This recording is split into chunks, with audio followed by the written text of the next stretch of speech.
respected judges, honorable teachers, and my dear friends. Today, I stand before you feeling both proud and inspired to speak about a man who changed the course of history, a man who showed us that dream is not that which you see by sleeping, it is something that does not let you sleep. A man whose courage, forgiveness, and love for humanity let us spark of hope across the world. Before I begin, I want to remind you of a truth that changes Nelson Mandela life. Education is the most important weapon which you can use to change the world. With this, I would like to introduce myself first. I am Afsar Shahab of class 11 from Global International School, and I feel privileged to bring to you the words and lifestyle of Nelson Mandela, a man who showed us that no obstacle is too big when determination and courage destinations your path. Yes, I stand here as if Nelson Mandela himself is speaking to you, the voice of peace, equality, and unwavering determination. Ladies and gentlemen, I was born in a small village in South Africa, and I grew up under the dark shadow of racial discrimination, where my people's voices were denied for their rights, their voices silenced, their dreams crushed under the weight of injustice. But I could not remain silent. I was not born with hatred in my heart. I learned that if people can learn to hate, they can also be taught to love. The love more comes naturally from the heart of human than its opposite.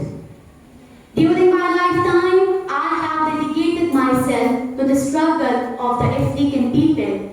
I have then fought with black domination, and I have fought against white domination. I have cherished the ideal of a democratic and free society in which all persons live together in harmony and with equal opportunities. It is an ideal which I hope to live for and to achieve, but if needs be, it is an ideal which I am prepared to die. I spent 27 years in prison for fighting against racial injustice in South Africa.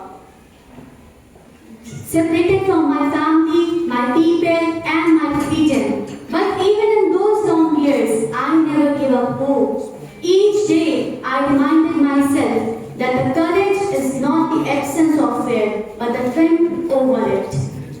When I finally out of prison, I told myself as I walked out the door toward my freedom, I knew if I didn't leave my bitterness and hatred behind, I would be still in prison.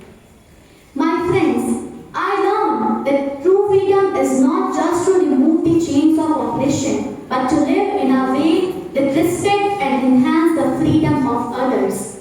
I have often said, do not judge me by my successes. Judge me by how many times I fell down and got back up again. Because every fall teaches strength, every failure builds resilience, and every challenge shapes us into who we are meant to be. I reminded myself that change begins with each one of us. As I said, education gave me the strength to fight for freedom, to fight injustice, and to believe that change begins with one brave heart. Change doesn't come with one heart or one generation or one leader. It begins each one of us. Every student, every young person sitting here today can make a difference if they stand for what is right, as I did. If you stand for peace, if you stand for humanity, if you stand for justice, then stand tall and fight for what is right. So let's take inspiration from Nelson Mandela. Let us work hard, speak the truth, fight for injustice,